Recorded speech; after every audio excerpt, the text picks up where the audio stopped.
waxaan joognaa xuduudka iyo Xodowagle area oo mataqaanaa meelihii dhibaatadu sida aadka uga dhacday oo dawladda Itoobiya intay ku soo xadgudubtay sida aad arkaysan meeshan guri lagu gubay waay mana aha markii koowaad iyo markii labaad oo nolol sheegay arrinta inay dhacdo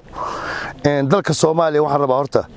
ina eedeeyo madaxda mas'uuliyiinta sare ee dalka Soomaaliya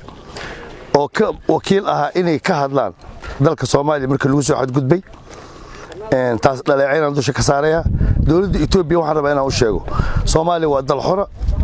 xuduudiisa iyo badiisa iyo dhulkiisaba ay cayuman yihiin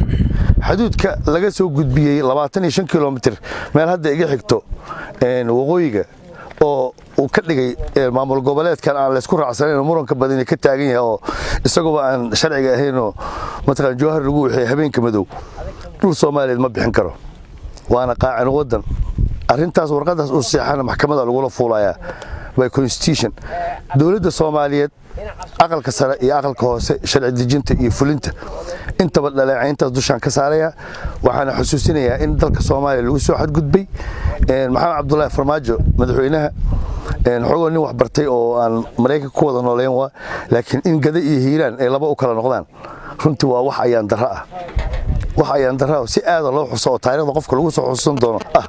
meeshan hadda aan taaganahay ayaa waxa laga qabtay niman askar oo fasax ku jiray oo xoolahoodii dhulkooda joogay Itoobiya la galay wax ka hadlay ma jirto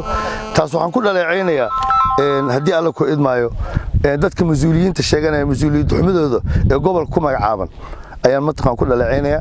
waxaan rabaa ummadda Soomaaliyeed ee deegaankan degan nooc rabta ahaato dalka Soomaaliya wixii degan